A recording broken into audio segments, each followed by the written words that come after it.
Peace be unto you from God our Father and the Lord Jesus Christ. Guess what? Welcome to Wednesday night Power Up here at THOJ. Listen, Lady Sylena and I, we have a special conversation with the one and the only. Oh, we can't say that? No, not yet.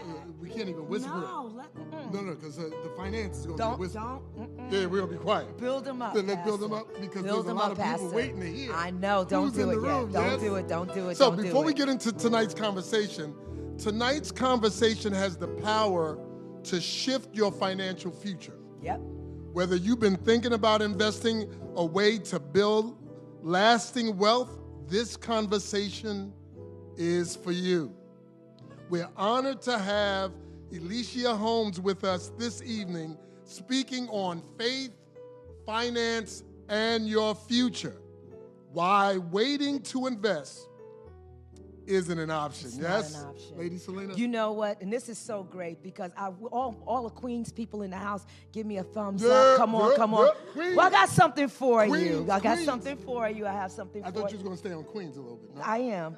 I might come back to it. But I just want everyone to know that our guest tonight is a Brooklyn night. Oh, no. Come on, let's rev it up. See, truth, now listen. Truth be told, Pastor Steve was born in Brooklyn. So I know all this Queen stuff that he does, but Pastor Elder Aaron, all born in Brooklyn. So I just want you to know, not only do trees grow in Brooklyn. See. All my readers understood that. But I want you to know that I am super duper excited because I had the opportunity to speak with her and to meet with her. And she is a woman of integrity. Yeah. She's a woman, and she really, really wants to help our people. And you know your pastor always gets the best for you. He really, really, really, really does. And we want to make sure that we welcome her. And please use those index cards that you have to write down questions. Those of you that are on the chat, write them in the chat and I'll make sure that I can read them as well. She wants to answer your questions. This is a woman that has the ability to answer your questions. Do you understand what I'm saying to you? Come on, give it up from the Brooklyn night, Alicia Holmes. Oh. Let's go. A treasure. Come on, give her a hand clap. Yes. Give her a thumbs up in the chat. Yes. Raise it up. Yes. Welcome. Welcome home, Alicia. Yes. Welcome home. I am so happy to be here. Yeah, you look comfortable out here in Long Island. I love Brooklyn. Now, Pastor Steve, she's already told us she doesn't own a car because she lives in Brooklyn. Mm-hmm. So transportation is never an issue for her. Would we like to say that, Long Islanders, we don't need a car? No. If you miss a train out here, you got to come tomorrow. Well. It's game over. But it's good. It's so good. Alicia, welcome. We are excited to hear from you. Yeah. So let's jumpstart this. Let's go right on it. Is that good? Okay. Alicia, please share with our viewers your story. Yeah. And share a pivotal moment that shifted your mindset about wealth building. So my story is, yes, I hail from Brooklyn, from Bed-Stuy. Ooh, see? Bed-Stuy, do or die. Wait, Pastor, you're not from Bed-Stuy. You know, telling the whole story, I am the love child of two high school students who comes from a very loving family, working class family, one of the first in my family to go to college, in my very large family to go to college. Wow. And so my story, this journey began when I was at an alumni event on campus. It was an alumni event for Black and Latino students. And I'm on the dance floor. Okay. Yep, that's Brooklyn. And so one of the alumni whispered in my ear, because we must have been talking about being rich. He said, so you want to be rich or you want to be wealthy?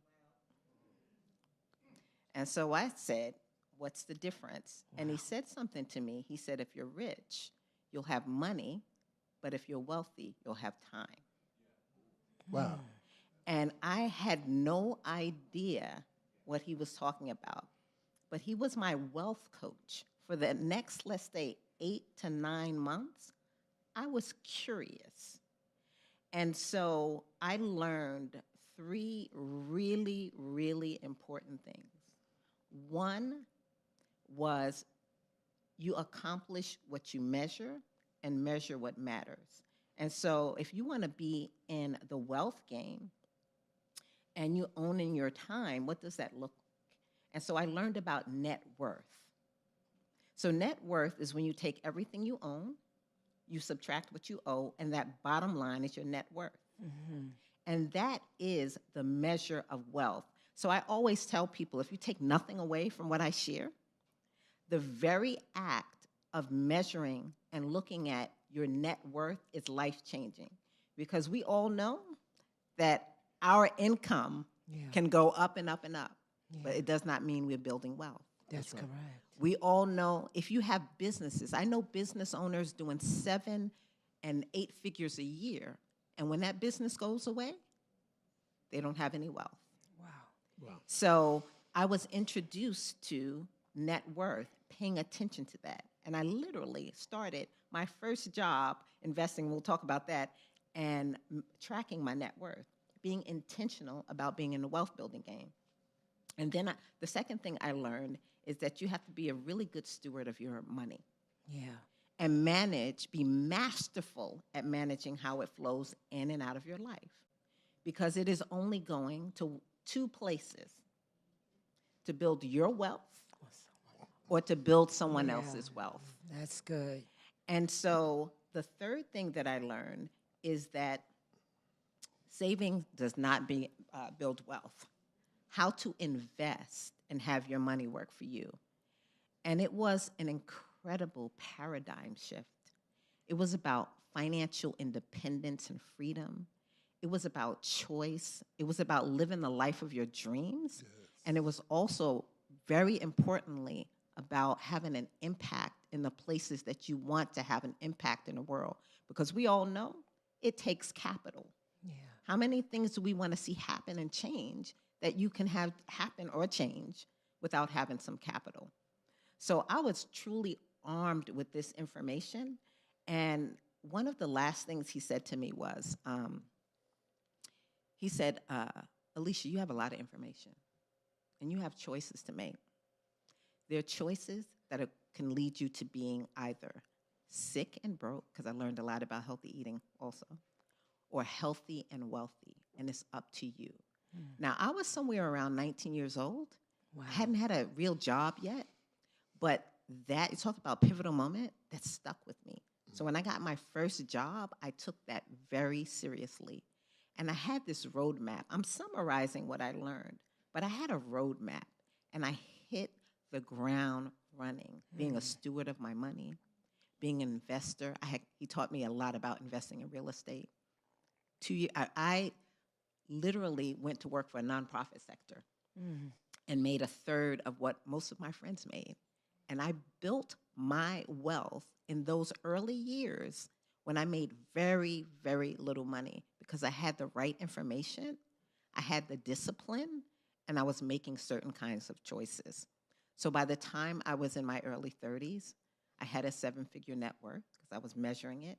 And by the time I was in my early 40s, I was completely and totally financially independent. And that meant not having to exchange my time for income. So I was in a conversation about abundance and prosperity. And I was in a conversation about treating the 2 most important things as important things. That is our time and our health. Wow. So that's my story. Ooh, that's a great story. Now, what I'm hearing you say, because obviously you started at 19, but can we talk about the urgency in taking action now? Like, why is there an urgency for our community right now? With everything that's happening in our economy today, why is it the time to invest now and build? Like, some people may feel like, oh, it's too late for me. I'm not 19 anymore. But I think that you have a different message. I have a different message. Good. First of all, it is never too late. I have a community of women. I have a number of women in my community who are in their 70s who are investing in crypto for years now. I have my mom. I don't know if she logged in. She has a little problem with technology. But literally in 2020, I said, Mom, stop putting money into, a Christmas club, her $100 a month. We're going to put that in Bitcoin for you. Wow. And this was in the middle of 2020. And I was just visiting her. And what is that portfolio worth right now? I like a little interaction, but I know this is different. It's worth about $30K. She couldn't believe it. Just putting $100 a month. So wow. the urgency. My special sauce has been two things: investing in real estate and investing in technology. And we are in an industrial revolution. What is being considered the fifth industrial revolution. Do we feel that like the world's shifting under our feet? Yes. I do. Yes. Artificial intelligence, the future of money changing, the future of work changing. And the thing is people who invest in the beginning of industrial revolutions build generational wealth. They change the options and opportunities not only for themselves, but for generations to come. And much of what I'm speaking to you about is from experience. Mm-hmm. I invested in Apple in the 90s. Investing in the future. I pay attention to where are things going. Not just investing in now, investing in the future. But we're in an industrial revolution and things are moving fast, changing fast. Yes. And the world is full of opportunities. And there is urgency because it's moving so fast. Yeah. I remember being in Brooklyn in the 90s and buying property. I bought property 2 years out of college. And I was working for nonprofits, again, making 30% less than most of my friends, and went to an auction. And I was telling everybody, it's time to buy property in Brooklyn. There was urgency because we see what happened to Brooklyn. Yes. Mm-hmm. And so I'm saying to you, the same thing is happening right now. So to pay attention to where things are changing. And I know that we have slides because I want to show those slides. You're ready. Yeah. And so I talked about, I need to see it too, I can. You can maybe, you can look on my, take that over. You can see it on my screen. If they bring it up. It's a little delay, but okay. That's still, now you can see how you look talking. Yeah. So I talked about net worth and wealth. Mm-hmm. I love to ask the question, like, how do we think we are faring as a people, as Black and brown people, when it comes to wealth? Yeah. I have been studying this. Wow. So I'm not sure which slide is up right now, but I know, let's say I've studied it for women. So there was a huge study, Lifting as We Climb, the wealth of women. Here you are. Great. The wealth of women. And that particular study showed that the average net worth, I think this was around 2015, of white women was somewhere around 41 to 47,000, and it was only 60% of white male wealth.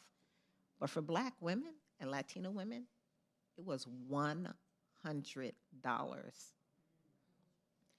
And I'm talking about wealth. And I know I've worked with thousands of mostly women. And I see even when the resources are coming in, where are they being directed to? Are they building our wealth, or is it building other people's wealth? So there is a wealth divide.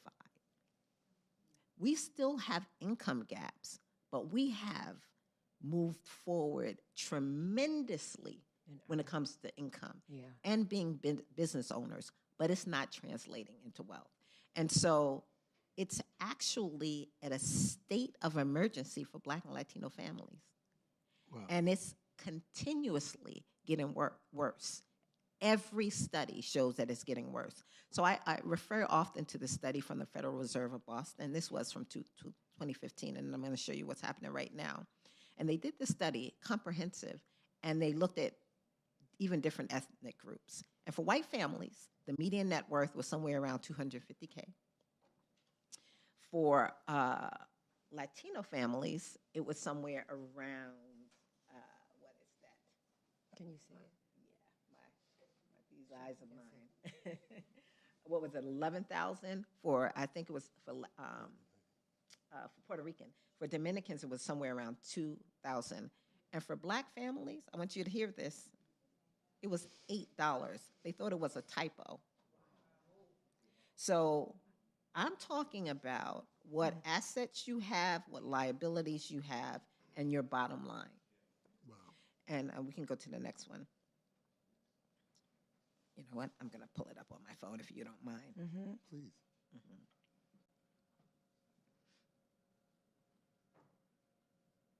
Oops. You can give me a moment.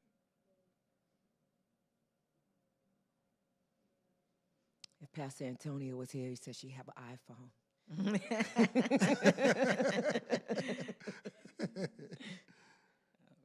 That is facts. Where is that? House of Judah. Okay. And I share these statistics because they're important and all the projections of things getting worse. And so there was a recent study by the New York Federal Reserve, and they found that though after COVID, there was an amazing economic recovery. The wealthier got wealthier than they've ever gotten before during COVID. Do we know that? What has happened for us?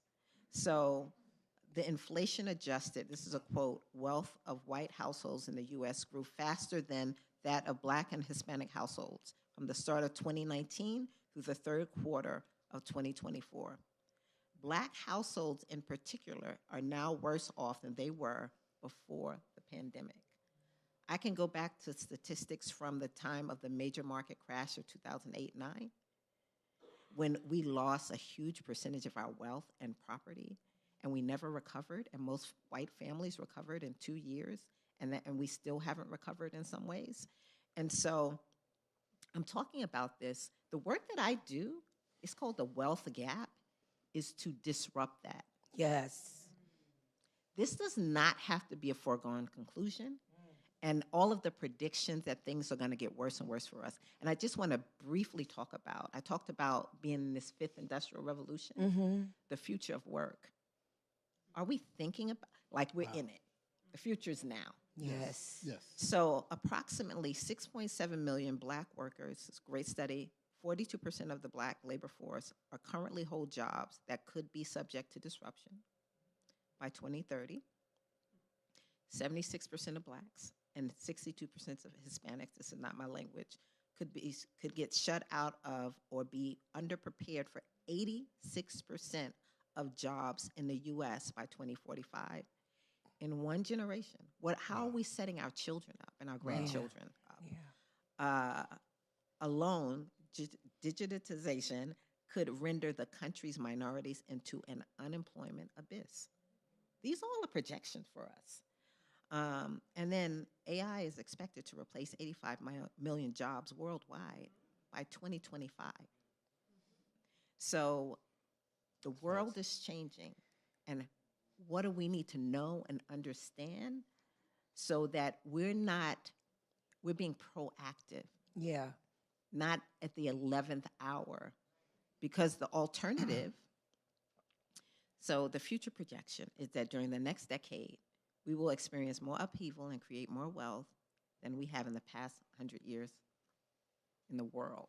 Wow. They'll be the first trillionaires, individual trillionaires. Wow. But then there's another plan, the UBI. Anybody heard of UBI? No, really? Yeah, it's the universal basic income. Now the federal government is talking about it. It's just an amount that you can live by, and it will be given to members across the world. I found out about UBI at a conference. Someone I knew attended a conference called Abundance 360 10 years ago. What? They were talking about AI. They were talking about the universal basic income. And so now it's here. So again, what can we do? The question is, what can we do? There's urgency. So first of all, we need to take the time to really understand that what's happening. And, I'd be happy to share some resources, different resources, to understand what's happening. Again, I'm an innovation investor. To see ourselves is not playing a small game, but investing and shaping this world, this new world that we're in. So what I am doing now is looking at artificial intelligence companies. I'm looking at, I've been investing in crypto since 2017, I believe, when Bitcoin was only $800 to $1,200. I know it pulled back recently, but then now it hit 100K. And we're still early in this revolution. So understanding where we're going in the future of money is digital and is sitting on the blockchain. And how many of us heard of the blockchain? Yes. Right. And so the way I like to describe it is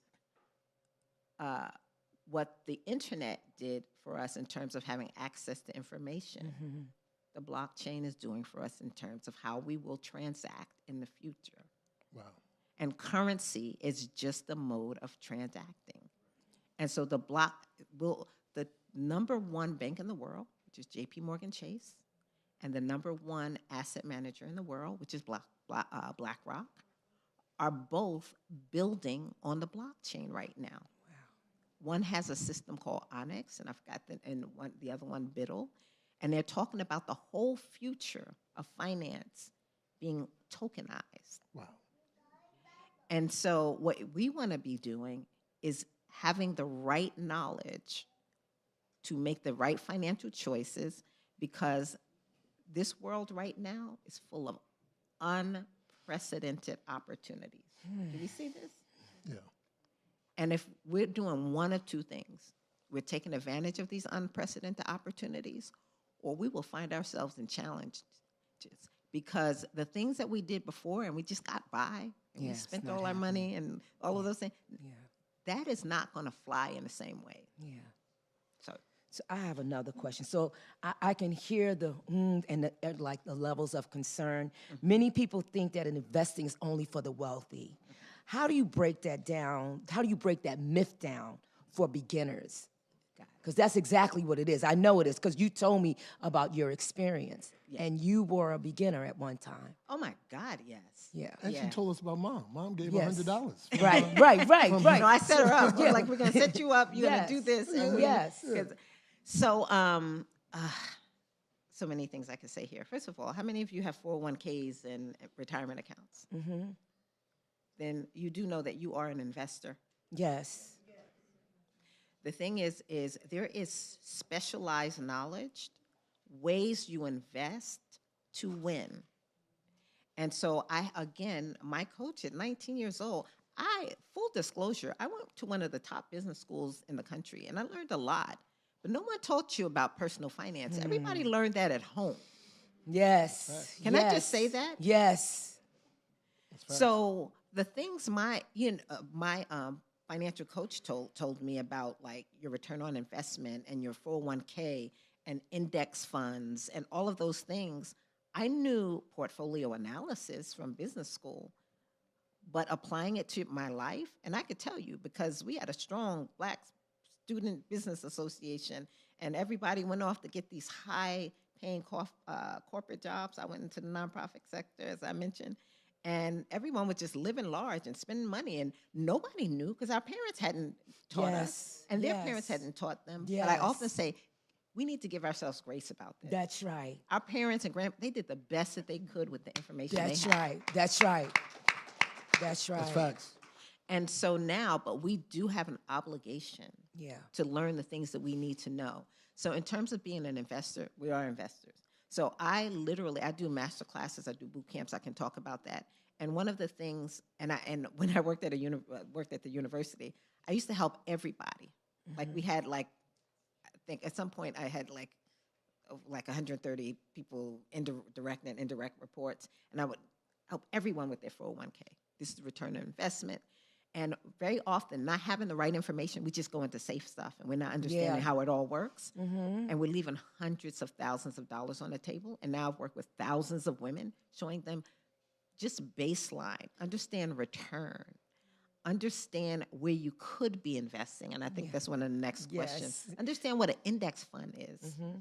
Understand what some sector funds, places you can invest your money.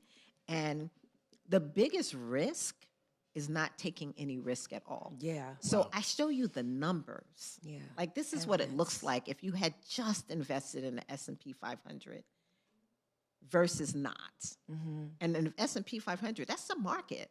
The market has been going up. If the market stops going up, we got bigger problems. That means that the whole system we're functioning under. And so, I'm sorry. Let me make sure I'm answering. No, you're doing fine. You're doing fine. Okay. So I would just talk about the myths because the myth is that it's readily accessible. There are like 3 very simple principles that I teach that will put most people ahead of the game, 90% ahead of the game.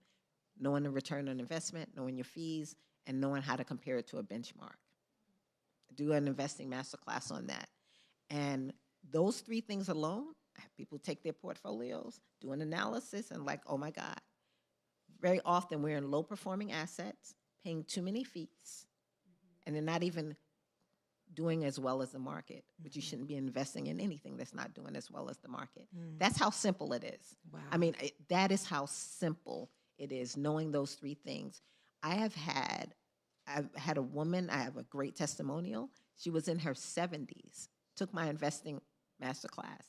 In retirement, poor performing retirement funds, and got on the phone. I teach it on a Thursday. She got on the phone on Friday, and then I do a workshop on Saturday. She changed her allocations, and her testimonial is that the next quarter, some of her investments had with 7X, which went up 7 times, and some of them 5 times. What that looks like, let's say you're bringing in $2,000 a month, $6,000 a quarter.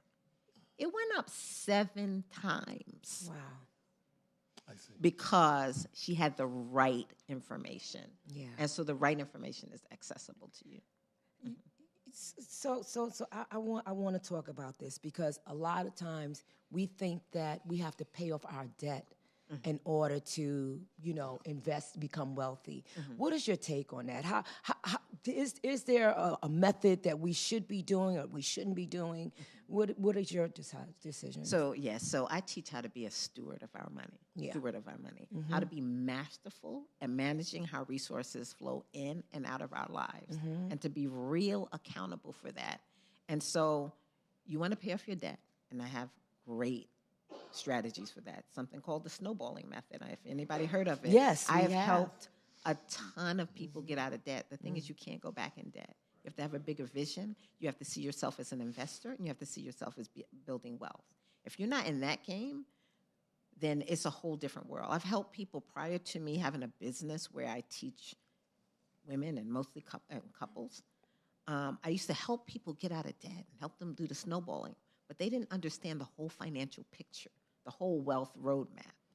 And so, again, getting out of debt is important, and balancing that with also investing and really being a steward of your money.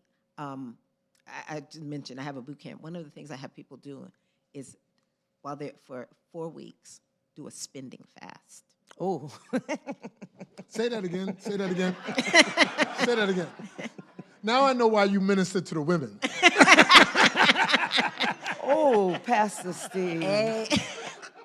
Oh, that's so good. That's so good. So I ran a program at a church before, and all the women was like, "Yeah, you gonna stop them from spending money?" Yes. Well, the issue with that is, and I'm going to say it because as much as men, say, say it again, but the majority of women are making their own income. Yeah, so the issue then becomes, and this is real, I make my own money and you can't tell me how to spend it. So I don't need a spending fast because it's my money that I'm making that I'm spending. So that, and I just want to lay it out because I know the women are thinking it, so I'm going to say it. Right. And that's part of the dilemma, right? Right. So what I'm doing is setting people up to thrive. And I'm setting people up to thrive over the next decade and the next generation. Yeah. And that means getting on the same page. I love it. Getting on the same page about doing the right thing so that you are thriving. Yes. And so getting back to that spending fast, like literally, you learn so much about where your money is going. You learn so much. When I teach return on investment, I show you if you did nothing but put $100 a month in the S&P 500, and you did that for whatever amount of years, just like my mother did it in crypto, like accelerate. That's a whole other conversation. And people ask me, well, how did you build wealth? And I'm like, you know what? Consistency, having the right information is actually quite easy. So Alicia, it don't take thousands of dollars. It don't. It takes very little and being consistent. Yeah. That is all the myth. Yeah. It takes a lot. Oh, my. People used to say to me all the time for years, like, I'm saving up to invest. I'm like, no. That is the worst thing you could ever do. Can I go a little bit into this? Of course, Please. just a little bit. So the Don't give market, them a lot. so the market doesn't go up in a straight line. Right. It goes like this. It goes up, it pulls back, it goes up to where it was previously, it extends itself, and it pulls back, goes to where it was it previously, extends itself. It's actually down more than it's up. So when you invest incrementally over time, you're getting in at a lower average cost, and you're taking advantage of market pullbacks, and you're taking the willpower out of building wealth. If I had said to my mom, we're setting you up to have 30K, and she'd be like, what? I can't, no. I was like, okay, it's going to take none of your willpower, none of it, just the right strategy, because strategy beats hard work any day. I love it. And we're just going to set you up for success. So I set people up for success. I could hear. Now, I want to get the audience involved in this. I have a question, though, for you about the mindset and overcoming barriers. Alicia, what are some of the biggest mindset blocks that hold people back from financial success? Okay, so I am going to throw that out to the audience. Okay. What do you believe is your biggest mindset, way of thinking, that blocks you from building wealth? You could write that down for a moment. I love having folks write. I'm an educator at heart. That's what I do. I think we gave them out, those index cards. And those of you that are online and viewing, you can put it in the chat, and I'm ready to read them as well. So we just want to make sure that we aren't leaving you out of this conversation, because it's a great conversation. Wouldn't you agree? Yeah. And it's a conversation that's necessary. Much needed. Yeah. Much needed. Yeah. Thank you, Pastor Steve. Yes, We appreciate that. Yeah, that's why she's in the room. Yes, absolutely. Yeah. You know? So as you write them, just lift up your hands, and our sanctuary coordinators will be more than happy to collect those index cards so that I can read them. Just write it out, and because she wants to make sure that we're answering your questions, because you're here because you have questions, right? Yeah, absolutely. Excellent. So let me read that, repeat that. What are some of the biggest mindset blocks that you have that hold you back from financial success? What do you think are some of the mindset blockers? You know, I'll tell you about mine. Mine was, I don't know how to do it, and I think that not knowing how to do it and not knowing who to go to for the answers was a blocker for me. Because we always, you watch on television and you watch the news. So, and even working in the banking industry, my mind blocker was, well, who do I ask? Like, how do I find out what to do? And I was a single mom, right? So, every penny that I had counted, So I just did not know how to navigate it. Got it. That was my mindset. Got it. And, and I understand that. And that's it for a lot of people. And part of what happens in that conversation is, I believe, behind the scenes. Yeah. There's a conversation. We're socialized, particularly as women, to think, oh, we really can't do this. Yes. Somebody has to take care of it for us. Yes. Because one of the things I can say, women are brilliant. Yes, we are. Yeah. I agree. Yes. Women are brilliant. I agree. And so I work with all these wonderful, all of you, wonderful, brilliant women who figure everything else out. Wow. Wow. You're right. You're absolutely right. But when it comes to this area, it's like, oh, I don't know what to do. Like, I can't, like, I can't. I can't. Those I can't conversations are socialization that has happened for you and to you.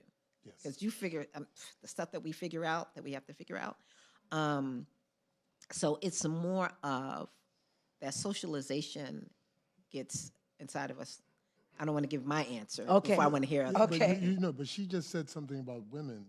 Men have a tendency of acting like we know. And we don't want to be coached to know. Right. So yes, that's good about the women, but these brothers got this ego and this pride where we're scared to ask the question, how do we start? Right. No, that's a very, very good point. I do have to say though, the same kinds of socialization that says you can't do it that happens to women doesn't quite happen to any men in the same way. So what I found is, I worked for a university for 20 years, and I managed equity and access program to give opportunities to students of color. And every year I would, I would get all of the students of color who were seniors together. And this investing masterclass that I'm doing to this very day, I've been doing it for a long time. When you get your 401k, this is your return on investment, your fee. Make sure if you set yourself, and a lot of the times the women had a lot of self-talk about what, and the guys I found would execute. There's so many things I could say about that. I used to teach summer bridge programs at NYU for incoming students of color, and I would teach math. And the guys would come to talk to me, and they would say, I don't understand this. And the girls would come and say, I'm not good at this. It's a different conversation. Wow. Yeah. Wow. So it's a whole lot of socialization. Yeah. Wow. You want to read first? Let me read this. I'm 55 with 4 years until retirement. What can I do to help get myself ready? Okay, we were answering them. I'm going to answer questions. Right. I have a block of time to answer. They're ready. You're like, I have questions. And that's wonderful because I really, really want folks to answer questions. Let me ask this one. More debt and income ratio becomes overwhelming and not knowing where to begin. So that's the block. Got it. More debt than income ratio becomes overwhelming and not knowing where to begin. Okay. That's a blocker. And so, we all need, I had a coach, and I have a financial literacy coach. I had a wealth coach who said, I'm going to teach you how to build wealth. Not how to understand a checkbook, not to be literate, to be wealthy. And so what I will say is you do have to get the right people giving you the right information. And, I work with thousands of women, and one of the things that has been very common is exploitation by financial professionals. And I'm all women of every ethnicity. And it's partially because we approach them like, take care of this for me. That is not the way you work with financial professionals. You hold them accountable. Men do not approach financial professionals in the same way. Yeah, and so, I'm teaching empowerment, accountability, and wow. Can I just say, all the studies show that when we invest, we do it better. Wow. Wow. So, but no, and I say all that to say, wow. I think I'll stop there about that. Okay. No. Let me. This is good. Good three. Mindset blockers. Uneducated. Costs too much. It is a scam. Ooh. Wow. So these are the three mindset blockers that this person is indicating. I love that someone brought that up. Thank you. What's so funny? Like the scam, being a scam, Yeah. is it's very fear-based. Yeah. So one of the things I always tell people is to get curious before you get fearful, because when you get fearful, it'll shut you down. You don't even know what you're afraid of. Yes. But if you get curious and get the information, and then if you have some fears, I'm not touching that, but you're informed. And, I'm going to give my my Nana, who was born in 1900, who was I spent most of my childhood with, at her wisdom, like a wisdom around making informed decisions. She may not have used that language, but this is what I learned. Get the right information before you make decisions. That's good. And so this whole thing about scamming is fear. I promise you that literally so many folks who talk about scams, they're the first people to get scammed. I went to a real estate event in a Marriott in downtown Brooklyn, and they put it in their hall. And there was so many Black and brown people, mostly Black and Latino people in that room. And I don't know, I think they pitched it to our community. And they talked about real estate investing. And it was such a sham, and it was such a scam. And when I say there must have been, I don't know, 1,000 people in this room, all of the rows, this huge ballroom. And, there's a white man on stage. And we don't know how internalized we see them as authority. Yes. And he's pouncing across the stage, and he's selling and talking about something I could not believe. And then he said something like, it's $9,099. I said, what? And then he said, but if you do it now, I'm going to give you an opportunity, and you can go to the back and get it for $1,999. And a good 40% of the room got up and ran to the back to put our money. So what we do very often is we chase what I call the bright and shiny syndrome. Ooh, it's bright and shiny. It just distracts us, and we get all excited. But really and truly, I don't even come from the perspective that you can be scammed. Come from the perspective that I make informed decisions. I get the right information, and that's where I move from. Yes. And I can tell you, I feel like the folks who have you have scam in your language, you're scammed. are more likely to be scammed. Yeah. Just be an informed, educated decision maker. Yeah. I was taught to maximize on employers' retirement benefits before investing on my own. Do you support this? If so or not, please elaborate. That is these are great questions. So, employer retirement benefits. Are you talking about a pension? So pensions are amazing, but they're a thing of the past. We do know that. And even the ones that are out there right now, I had 2 young women who are actuaries, and they're coming for pensions. I remember, I think it was the Teamsters one year that they cut their pension in half. Yes. So what was a pension?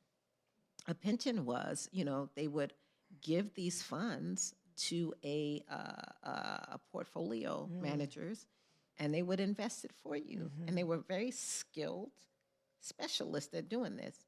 And they're like, no, we're going to put it in your hands.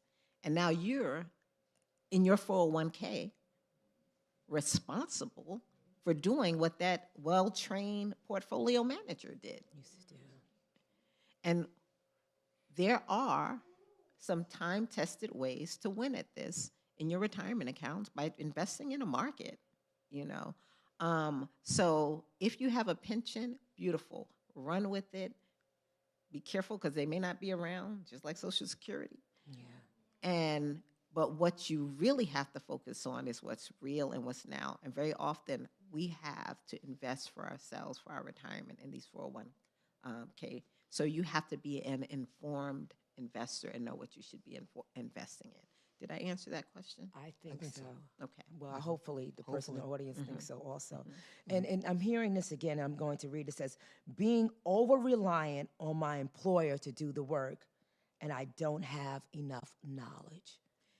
So yes, when I say I worked, a majority of the staff, because of the students of color we served, were people of color. And this information has not been passed down to us. Yeah. And we know our history in this country. And I say give ourselves grace. And I already said our grandparents, everybody did the best that they could with the information they had. Yeah. And you know what's real too? Is they didn't have credit cards back then. Like I'm That's dating right. myself. I remember when credit cards came out. And, being a kid and everybody had credit cards. You know what credit cards did? They gave you the ability to spend money you did not have. Our parents and our grandparents, they didn't have that. Well, at least my grandparents. Some of you are young. And so, there are studies that show that people are spending today their salary for the next 10 years. And what you're doing is you're propping up the market. You're propping up capitalism on your back. Wow. And so so this whole debt, spending money on things that you can't buy, it has been disastrous for communities of color. And the one last thing, I learned so much from my mentor. He used the word, something I'd never heard, a phrase. And he said, people of color are status starved. Yeah, absolutely. And he said, I just want everything he shared. He's like, I just want you to pay attention. And so everybody has things around status, but we're starving for it. So what we do is we use the resources that we have to increase in our status at great, great, great cost. And that cost could even look like spending out today the money we're making for the next 10 years by the way that we often go in debt. Yeah. Wow. Ooh, here's another one. It's the same thing. You said it before, but I'm going to read it again. It says, trust, fear, and don't know. Yeah. So it's trust, fear. I'm so glad you said trust, because what I say is get curious before you get fearful. Be courageous. Like really and truly be courageous. And that courageousness looks like making certain kind of choices. And those choices are made from having to trust yourself. I have a small group of women I call Women on Fire. And I have an intention to make 100 women millionaires. And so many of the women who are playing a bigger game are in my Women on Fire group. And, they've been with me for a little while, and they are set up.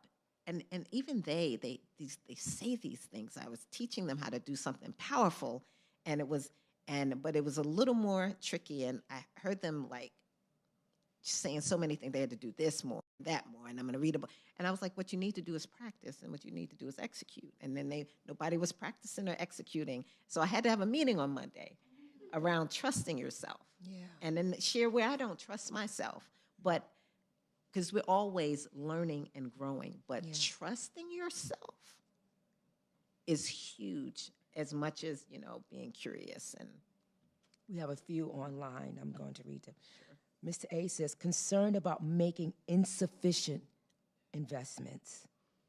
Insufficient, and the investments don't work very well? I guess. Yeah, so I'm going to give everybody something here that I have. The woman I said who 7X'd her returns, I talked about the S&P 500. You can invest in the S&P 500 in most of your retirement accounts. And then when you call them, look at everybody. If you're going to leave here today, after this conversation, take it serious to know how your retirement accounts are working for you or not working for you. What is your return on investment?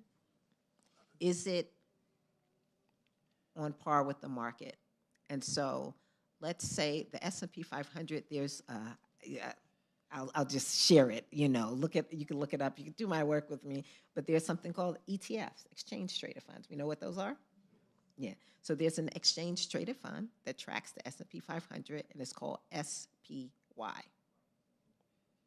And so what I have people do is that you can go to some place like Morningstar.com, go to ChatGPT right now, and say what has been the performance of the S&P 500 for the last 5 years.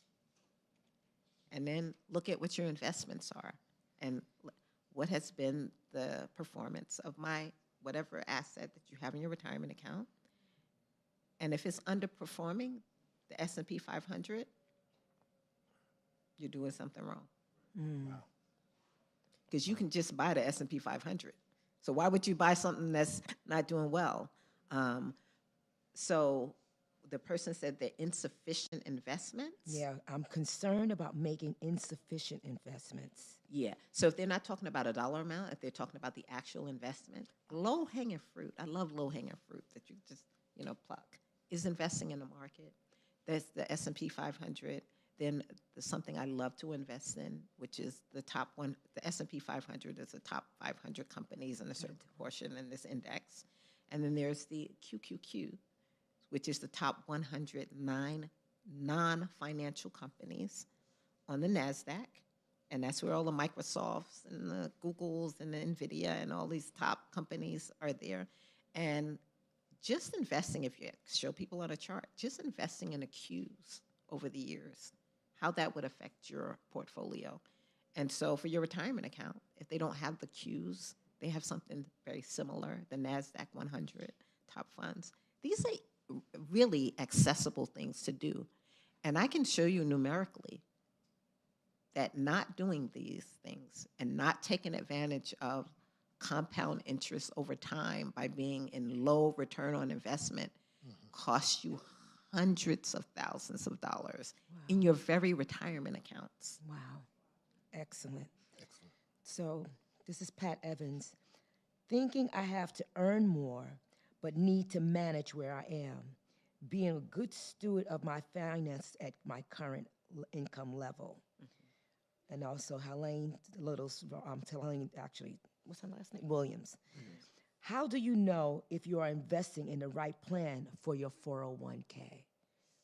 That's our fear. So the right plan usually means the right investment. Yeah. And so everything I just, I gave you like okay, gems like the S&P 500 and the Qs. It just, over time.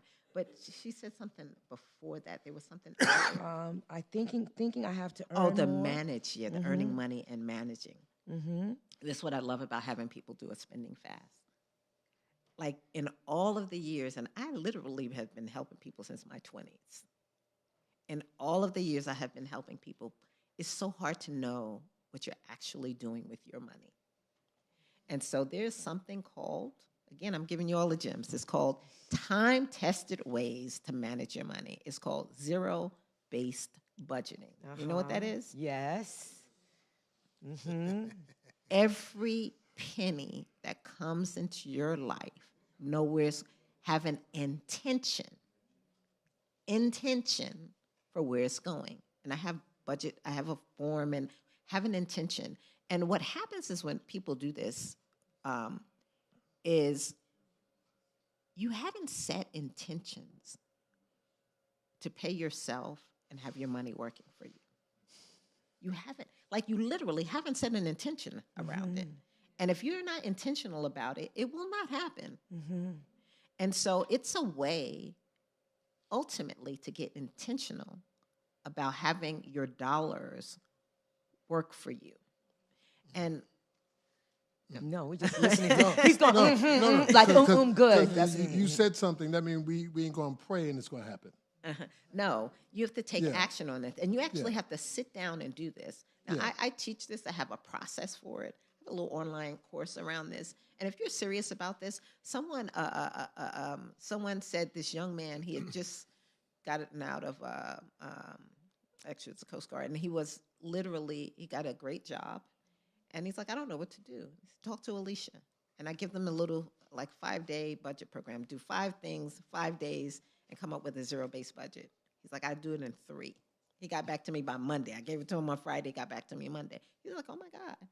And so a huge portion of his money, he's like, I can really invest. I'm young. I have no kids. I have no responsibilities. Wow. And I said, you do this now and where you will be. And then we talked about what you invest in and why, and he did that. And then he came back to me a little later. He's like, I'm ready for crypto. And then we got him invested in crypto. He is set up. Beautiful. This kid, in 5 years, he's going to have a couple of $100,000. It's going to take him very long to get to 7 figures the way, that he's moving. I say all that to say, around the question, being a good steward of your money is there are ways to win and strategies and specialized knowledge that's out there and it's available, and being intentional about where your money is going is very important. Do a spending fast for you and yourself and your family, and see. You have money. I very often say that money flows out of our life like a colander. You know, you pour water in a colander, and it goes out of all those little holes, and then it's all gone. That's what's really happening with our money. Wow. So, well, you keep saying about the spending fast. So you want to give some details of how that's done? Because you've alluded to it like 6, 7 times. So maybe a little bit more details about the spending. It was 8 times. Okay, whatever. It was more than once. Okay, so what you do is you write down a list of your needs and your wants. Okay, and I literally play with people whenever I do the spending fast because they try to play around their needs and wants. No, be honor yourself in this, and so be as intentional as you can to say, you know what, I am only spending on my needs. Do it for 4 weeks. What happens very often is you will find that you have more money than you ever thought you ever had. Only on my needs? No, I'm listening. So okay. No, I'm going to say it. So when you say needs, right? How specific do you, I'm very how specific do you, because I do have needs, right? Like for me, a need may be to purchase purchase certain things at a certain time. So like, how do I differentiate what's a need and a want? Because I can easily negotiate my needs, my wants into needs. So let's not negotiate. Let's be super intentional. Okay. About 4 weeks. 4 out of our whole entire life. I guess I need to eat, right? I need to eat, so I need to do grocery shopping. Okay. And so I often say honor yourself. I'm going to just tell you a little story too. One of my I've had people do this in my 20s. I didn't know it was a spending fast. One of my girlfriends had more month than money. Right. Every month, and she had 2 kids. She's brilliant. And she's a masterful in the world right now. And she's a person who she just has this incredible ability to stick to what she says she's going to do. She's flawless about it. And so I was like, you can't keep in this cycle because you're spiraling downwards. We're in our 20s. She had 2 kids early. And so I put her on a spending fast. And so she said, what am I going to do? And I said, you're not going to spend. She had 2 very spirited children. And so she did not take them on public transportation. I mean, it was work. They were work. I love them. And so she took cabs all the time. Okay. Yeah. And so she literally, she was originally from the West Coast, and they eat very healthy there. So she had all these high standards about her food, and she was spending money on lunch and all kinds of things. So we got her on a really a spending fast. And she was getting on buses with those rambunctious children and everything. And at the end of the month, what she recognized is she's like, wow. She's like, Alicia, I don't know who taught you this. They kidnapped you and taught you the science of money or something. And she said, but I am I was so responsible. She's like, I was responsible enough to not spend more money than I had. And she's like, and I don't like it. And what I figured out is I need to make more money. And she literally changed her career path. Wow. Because of that. Because I understand. Literally, if you're in the dark and you're just going down a bad spiral, you have some choices, but you can't figure out those choices until you actually do the work. Yeah. To learn what you need to do. And one last story about spending fast is another one of my girlfriend who, with a group of friends, decided to do a spending fast. I think they were in the church too. They decided to do a spending fast. And she was serious about it. And the way you do anything is the way you do everything. And she found out that she had so much more money than she thought she had at the end of the month. And then she's like, I want to dream big. And open a business and I want to do 100,000. Anyway, she just started leveling up. And the women kicked her out of the club. They're like, you're doing too much. That spending fast, she's now a major player in the world doing so many wonderful things. We actually opened up a medical center in Uganda together. Wow. And her journey to being different with money started by doing a spending fast. Wow. Let me say that. For all the online viewers, if you enjoyed this conversation, be sure to hit the like button. Yes? Is this good, Judah? It's really good, Pastor. Is this good? You said something, Alicia, that I think we all have to apply. Mm-hmm. If change is going to come and we stop spiraling, we have to be coached. We have to be open to be coachable. Yes. Because the spiral don't stop because we don't know. Yes, absolutely. Yeah. You absolutely and totally hit that on the head. Yeah. When you don't have the information that you need to have, I do something where it says, you know what you know what you don't know what you don't know. Yeah. When you are in a place where you don't know what you don't know, and you could say, God, I don't know what I don't know. Right. You need to be coached. You need to get coaching. You need to go outside of yourself for information. And that is the most important thing. I have coaches all the time. I have coaches now. Most of the successful people in my life who are thriving and hitting things on next level after next level after next level, everybody got coaches. We don't play around about investing in ourselves. So that is so important. I can't even begin to say. Alicia, we have, the majority of brothers in here are sports addicts. You know what I'm saying? We love basketball. We got into golf because of Tiger Woods, right? And we don't understand Tiger Woods became great because of a coach. Serena and Venus was coached. All of these athletes were coached, but none of us are being coached financially. I get it. And that's what I do. I'm a financial coach. Yeah. I'm not an advisor. I'm a financial coach. The thing is, there's studies that said like 60% of advisors don't own homes or don't have their retirement accounts handled because all you have to do is take a test. I had a financial coach as someone who said, I'm going to show you what it looks like to build wealth.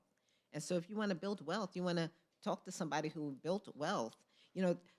My coach happened to be I'm from Bed-Stuy, from Bushwick, Black Latino. Why is that Brooklyn thing coming up again? Because it's just right, Pastor. Brooklyn is just right. Don't be upset. I'm feeling a certain way right now. All my Brooklynites in the audience, that's all I'm saying. Look. I'm kind of sensitive right now. Well, that's all right. You be all right. That's why we have her, Pastor Tom.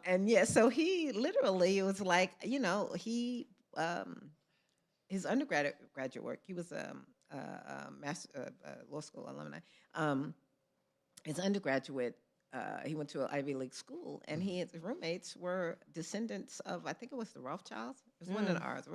And he learned about wealth. And he was like, it was a paradigm shift.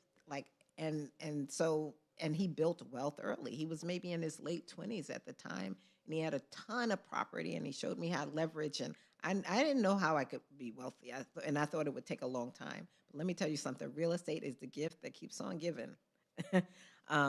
And so I learned about real estate investment, and I learned, it's like, if you're going to be in the stock market, index funds. I was like, I'm in business school. Why do I not know about index funds? And I'm in a top business school. Wow. But anyway, let me make sure I'm answering your question. The coach. So he got access to unprecedented information. And then he coached me with unprecedented information. And I get to do what I love. And I like to coach our community because there's no time to waste right now. That's right. Bravo. That's right. I'm going to say this, and you can probably answer. I know you can.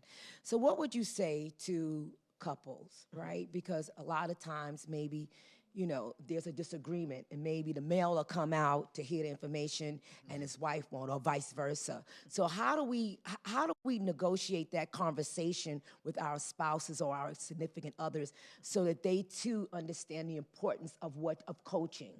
What would you, how could I, let's just say Pastor Steve was not here. What would you suggest that I go home and say to him tonight in order to get him on this page? Watch the YouTube clip.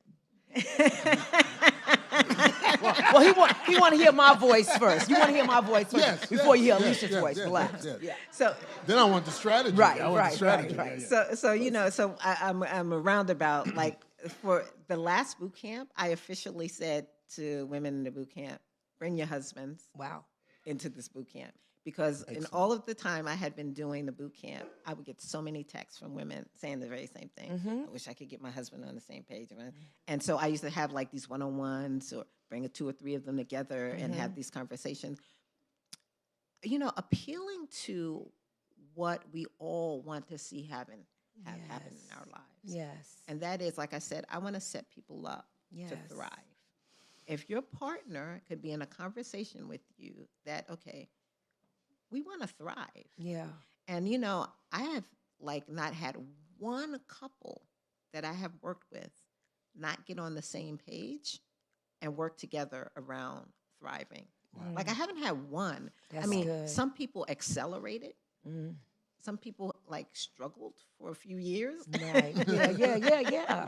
Yeah. And you know what? There's a couple who actually, and they tell their story because they are both doctors and they in psychology, social worker. And I have them come into the community and actually give some sessions on communication now. Wow. For couples. And, you know, they jokingly, they got on, they were good the first year, they got better the second year. Now they're like, bam, they're like on the same page. And so they could talk about the struggle and how to get there. And I have other couples. I remember one of my favorite couples, like it was just amazing. Like it was like months. And like, and her husband, like a powerful man and doing things, and his humility to sit down in a conversation and say, I feel so uncomfortable that I don't know this. Yeah. And that I have not been the person to steward this and be them, you know, to have us, you know, he just was like open and he's a powerful man and did very, very well in the world. And then they got on the same page in the shortest time ever. And like, you know, bought the house, moved things forward. Yeah. Wow. Wow. I have someone else here. They were talking about investing in the foreign markets, and what is your advice on that? What do you, in this current climate, how do you feel about investing in foreign markets? That's Brother Dwayne Crittenden. Yeah, so so first, I'm like, so I will just say that we're in an industrial revolution. We're in a tech revolution. So the areas you focus on are the areas that are timely. And crypto, we're in a digital, money going digital revolution. Now, there's some companies who are in my portfolio that are international companies. This is not financial advice. This is not financial advice. But we know NVIDIA. Today, NVIDIA literally was making an announcement that was going to shake the entire market. I missed it a little bit. I tried to research it because it just happened like while I was traveling, just by saying how much their earnings was. And there's a whole conversation about that. But NVIDIA is a huge, huge player in this AI technological revolution. And them not making their earnings or meeting expectations, let me just say, could have forced a whole lot of people not believing in the market right now, market sentiment, and it's in the market like just spiraling down for a bit. And I'm mentioning NVIDIA. So it turns out that most of NVIDIA chips, they're a chip maker. Do you know who builds them? Who they get them from? For pennies on the dollar? For much less? China. Huh? No, I said China. It's a company called Taiwan Semiconductor. And so TSM. Somebody said TSM out here. I thought. I heard she did. They did.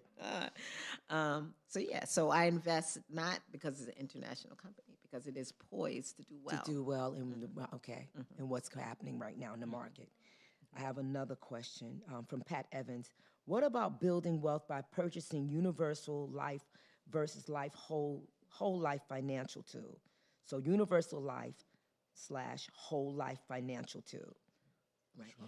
So there is a place for those policies, and I feel like the place for those policies is once you build wealth.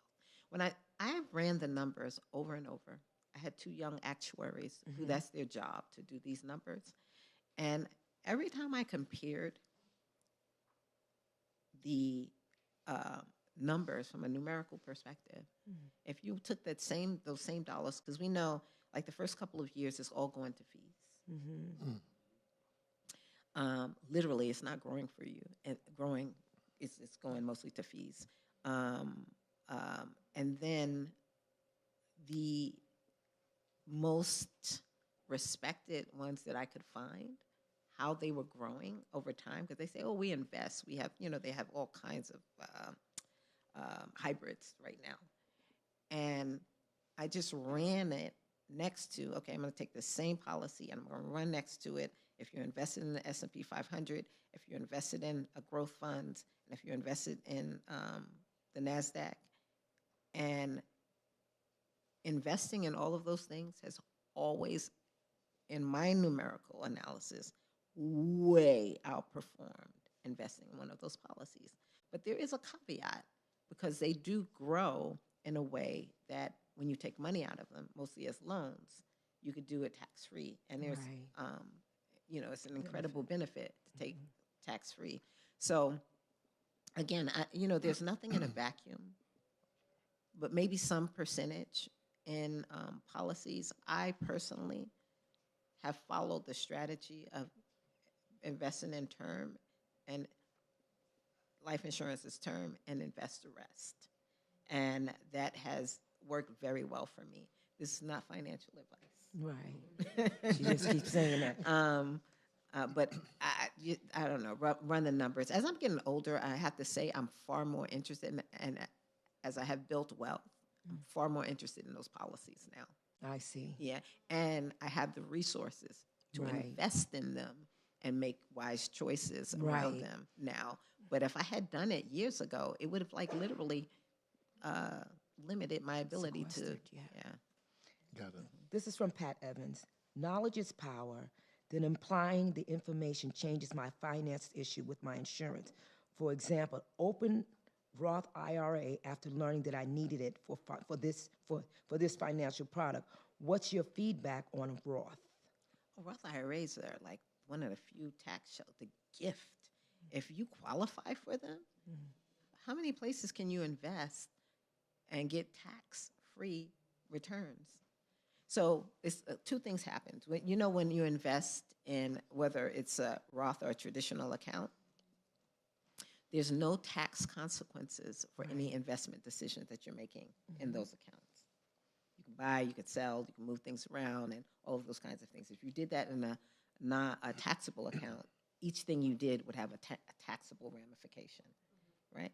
And so you get the benefit in both. But the benefit with the Roth IRA, you got to hold it for 5 years, and any money that you take out is tax-free. It's huge, huge. So I put my most aggressive investments. I have self-directed IRAs, and my most aggressive, I want my most aggressive investments in the places where when I take it out, there's no tax consequence. Of course. Absolutely. Not a financial advice. Right. That's right. CYA. I have one more question. What are your thoughts on private versus public school from a financial perspective? Ooh, that's a good one. Well, I made the financial choices that allowed me to send my children to private school. I pulled one out because I didn't like the dynamics of certain things happening for her there. And it, to me, is one of the best investments I ever made. However, I will just say there are some caveats around it that I literally, there would be a whole conversation that I could say about sending kids to private school. Yeah. Make sure that they're culturally sound. Right. Yeah. But the education, the Yes. way they think, the way they're able to move through the world, Yeah. the networks that they're a part of, Yeah. invaluable. Invaluable. Bravo. Excellent. Has this been good? Is this loaded?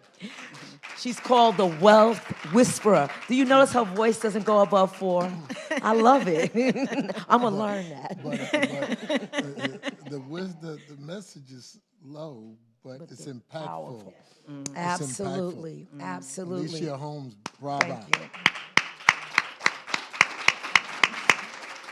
Judah, you enjoyed Alicia Holmes. Yes. You want her back on Sunday? Listen, I get excited about this because Alicia, in the church world, quote unquote church world, we'll pack out a church for revival, but we won't pack out a room for financial advice. Free financial advice. Got it. Do you feel what I'm saying? No, I do. I've been in church for years. I do. And we know how to pray. Uh-huh. We don't know how to find financial coaches Right. and listen Right. and apply. I get it. I absolutely and totally get it. So we celebrate you. Okay. Absolutely. We celebrate I you. appreciate that. Is this good, Judah? It's offering time here at THOJ. You can clap for that, Pastor. That's an investment too. Absolutely. Listen, Can I talk about my boot camp? We're going to give you that. We set you up, girl. Okay. Judah, how many of you know the site work permit has been approved? Amen, Pastor. Yeah. I think we're creating a larger platform Yes, Pastor. for people like Alicia to come Yes. and coach Yes. Absolutely. people of color so we could be strong, not just spiritually, but strong economically. It's a game changer. Yes? It's offering time. Remember to text THOJ to 77977 and give. Yes? Yes. Can we pass my phone at least? Okay. I was looking at that. That's you go. okay. Here you are, Pastor Steve. I need to give for Lady That's and I. right. You have to give. I mean, you shared so much insight tonight. Loaded. I so appreciate you. And I know you were doing another workshop with women in Brooklyn. Was it in Brooklyn? When was that? The one that Christine went to. Oh, yes. It yes, was I've in done Brooklyn, so of many. course it Oh, did. no, I'm sorry. It was in Queens. Oh, don't Hey! say that. Say that again. Pastor Roy, it was in our town. But that's the beauty of having members of our church go out to different places and see and hear quality people or people who are intentional and who have integrity, and then bring it back to the house so that we can bless the people of God. And that's really what tonight is about. I hope you understand the desire of Pastor's heart, because this is his desire on display. Just so you know, you're seeing Pastor Steve's desire on display when we have people like Alicia Holmes come into our congregation. Yes. Listen, the Bible says, I believe it's in Deuteronomy chapter 8, verse 18. Remember the Lord your God, for it is He that has given you the ability to get wealth. Now, the question is, do we tap into that ability? Yes, sir. And sometimes we need coaches like Alicia for us to tap into that ability. You don't get that in prayer. You get that by listening. Excellent. Is that good? Yes, sir. I gave our offering, lady. I know Did you you give did. your offering? We see the green heart. Listen, I gave my green heart. If you got a red heart, you gave to the wrong organization. Make sure you have a green heart, yes? Yes. If you have your offering, would you lift it up in the air? Those of you that's in the chat, lift it up in the air in your home, in your car, Yes. in your backyard, lift it up. Father, in the name of the Lord, we thank you for the ability to get wealth. And Father, we thank you for the gift of Alicia Holmes. Yes. That educates, that coaches us Yes. to better our economic position. Yes. Father, as a result, as we sow these seeds, Yes. Lord, bless us with coaches. Yes. Bless us with the ability to listen so we could immediately execute what was delivered this night. In Jesus' name, let everyone say amen. Amen. Now Lady we have a Sylena. call to action from Miss Alicia Holmes. Uh-oh. Is this the fast? We already called that, Pastor. We already called the fast. We already called the spending fast. There you go. There Praise you go, God. Praise the Lord. From whom all blessings flow. That is so funny. So I'm not sure if it's up on the screen, the slide. It will be, yes, it will be. Okay. So Yes. I have a wealth boot camp where I go through the whole roadmap. I go through what it means to understand your net worth and to be intentional about making that your the thing that you measure. Where I go through being the tools to be masterful at managing your money, and I go through investing. This particular boot camp, I'm really, really going in on investing. Wow. What's happening right now in the world, artificial intelligence, the future of money. And I talked about setting people up to thrive. And so that's the boot camp. It is a 4-week program. It actually starts on Saturday. And what we do in this boot camp is, yes, there is a 28-day spending fast. You know, it's so funny. People are like, oh, my God, when I did this at the church, all the ladies were looking at me like, a spending fast? Get her out of here. And at the end of it, everyone had such an appreciation. You feel empowered. Yeah. You really can and see truly that. do. And in all of the years that I've been doing this, I've been doing this with Journey to Wealth, which is my business, since 2016. You never go back to spending money the same way.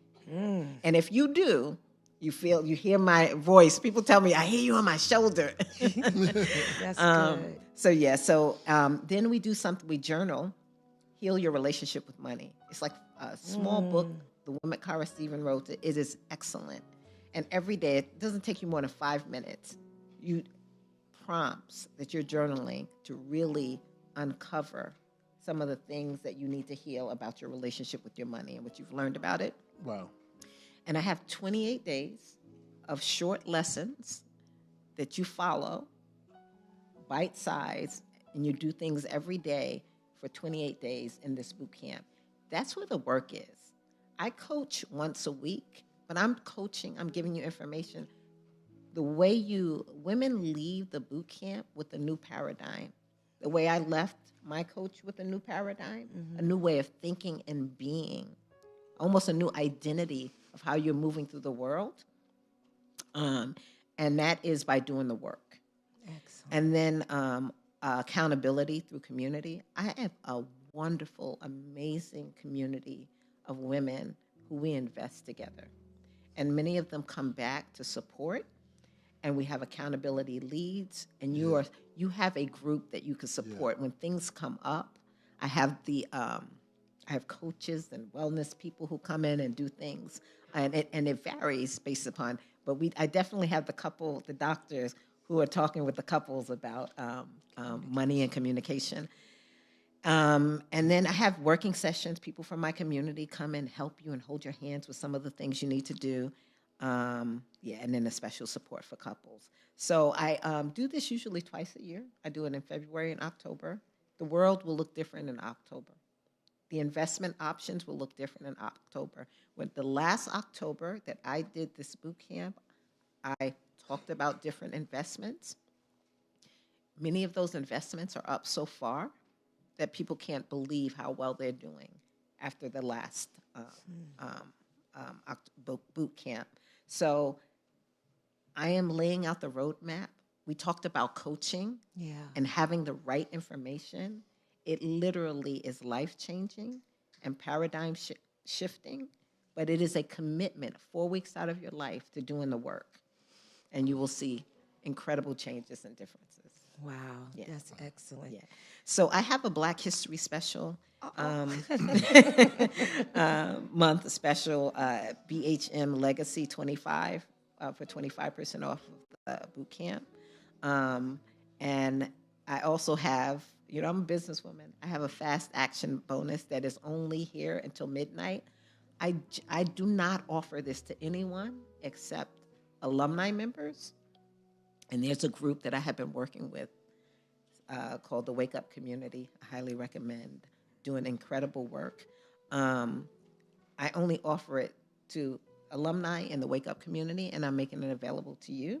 But it is a fast action bonus. The boot camp is $899, but I'm on a mission to support people with this wealth reset code. If you sign up by tonight, it will be $297, and I don't offer that very often. But I love the work that you guys are doing, and I thank you very much. Thank you. We appreciate it. Bravo, Alicia. Now, you shared so much tonight, and this is just the beginning. I'd like to announce to everyone that you'll be one of our featured speakers at the Great Women's Experience 2025. I'm looking forward to it. That's right. This is one of the surprises. We're dropping nuggets on you one by one. So ladies, don't wait. Register today for the Great Women's Experience. The registration information is on your screens. We're doing it right, Judah. I don't know if you know that. And make sure, can I charge you, the young women that we know, Unity, our Stony Brook students, we need to get them involved in this. We need to grab our young women and get them involved in this. Yes. Those fathers that have daughters, yes. You have sisters, you have cousins, get them involved in this so that the mindset can change. Don't worry, we'll do something for the men also. But right now I'm talking about the Great Women's Experience. Well, lady, yes. I think some of the brothers are going to be sitting in the back. Oh, Pastor, they're going to be working that night. Yes, all right. Oh, now you're ready. Okay. We'll be working. Yes. We want to hear more of this. Yes, absolutely. This is for us. Yeah. Do you feel like we talked about, Pastor Steve, we talked about moving forward. Yes. We talk about it. So now let's be about it. Yes. That's what I see this as. Yes, you know, excellent. This What you say, changes- build and fight. Build and fight. You gotta fight your own mindset. We got to build our sometimes. money and fight too. Yes, sir. I know that's right, lady. Absolutely, absolutely. Let's give it up for Alicia Holmes. Brava. Excellent. Brava. Thank you. All the way from the BK, Brooklyn. Yes. Brooklyn in the house. Listen, right. for the ladies, take advantage of that discount. Lock in. Get educated. Get coached. Yes. I know Lady will bring all this information back to me. That's right. And we'll, Where am I going after 27 years? Hello? With you, Pastor? Hello? Shoot, don't be stupid We now. on the come up. See, what I've learned, when you connect with people like Lady Holmes, it lets you know where God wants you to be. Yes. Do y'all feel what I'm saying? Bringing it to when God starts to put you around certain mindsets, That's right, Pastor. it tells you who you are not. That's right. Is this good stuff? It's very good Bravo, stuff. I'm excited. Thank you. I'm excited. So Judy on the chat, we love you. Yes, Would you we raise do. your right hand? Repeat after me. Wow. We're going to build, We're going to build, and we're going to fight. and we're going to fight, And we're going to listen and we're going to to listen financial coaches to financial financial coaches coaches. to better our financial position. our financial position. Enjoy the rest of your night. We I love you. Thank you, Judah. Thank you so much for coming out. See you Sunday. We No, appreciate see you it. Saturday for Saturday prayer. for prayer, 7 a.m. After we listen to coaching, we're going to pray. Wow. All right, we got to do both. This is You were excellent. Yeah. Oh my goodness. You're welcome. We call her Oprah. Yes. Excellent. Because it's, you know what? It's heartfelt. Yeah. It's not a show. Yeah. You know, I believe.